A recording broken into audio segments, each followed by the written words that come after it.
Welcome to part 2 of this video. This is how we're going to finish it up. I'm quickly going to show you how to paint it, how to pull the stencil off, and how to weed it. So I will make this as quick as I can.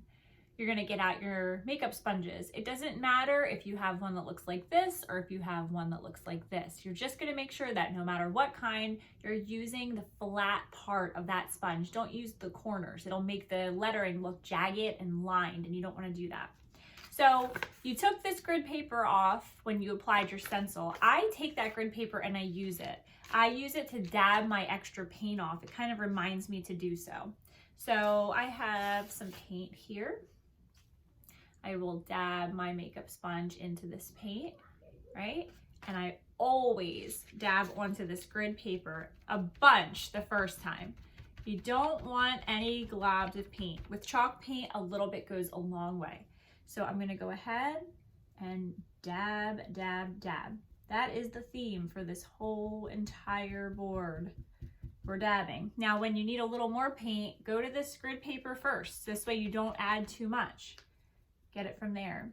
And you can see how that tiny little dab of paint just literally got me an entire sentence. So it's important to know that I can still read my stencil. I do not see pools or globs of paint, and that is most important. I know that it's hard not to want to cover everything in one foul swoop, but some colors need 2 coats. So make sure that you don't keep going over it until it's dry, because if you go over it too much or you add too much paint, sometimes you can actually remove the paint. And it's the strangest thing, but once that happens, it is really, really hard to get it to go back onto the board. So just make sure that you go down your whole board, and then once that paint's dry, which will happen quickly, you'll know if you need another coat, you'll know if you missed a spot, just let it dry. So I'm gonna take my new sponge because I'm changing my color. This time I'm going for some red paint, and same deal, I'm gonna take my grid paper and I'm gonna dab, dab, dab. My paint is a little on the thicker side just because I let it sit a little longer and then I want it to open, but you get the idea. And same deal, we're gonna dab. I'm keeping this one simple, just 2 colors, but whatever you are doing, however many colors you have, you are going to use a new sponge per color. And really guys, it's so simple, but you just wanna make sure that you take advantage of the fact that this paint is thick and you don't really need much, which means less work for you.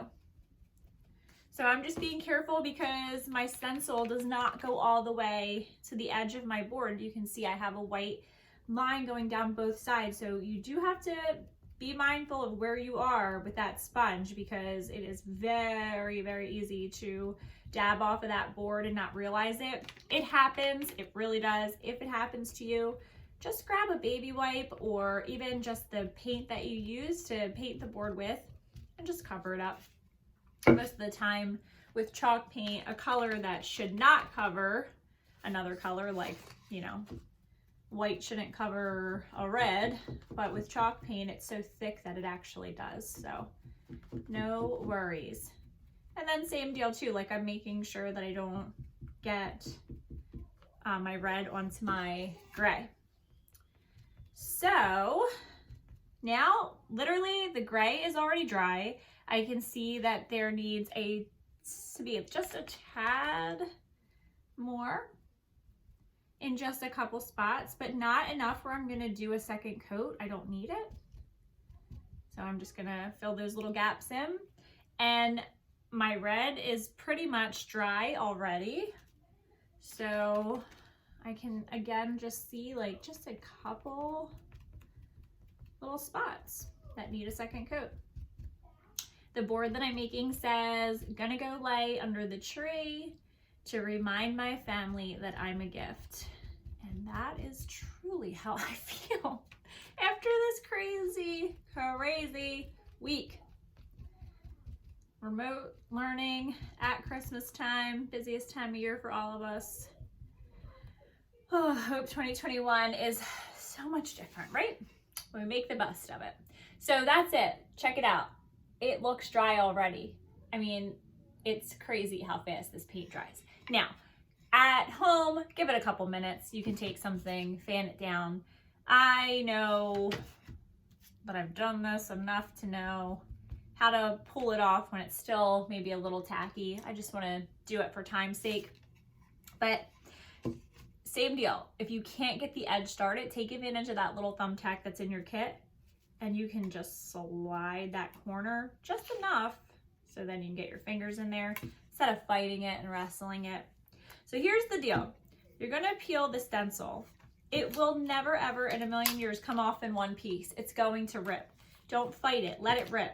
But you can guide it to kind of make it a little less ripped, I guess I should say, only because whatever is ripped and left on that board, you're gonna be peeling it off. Some people find that step therapeutic, other people do not find it therapeutic. You have to find what you like.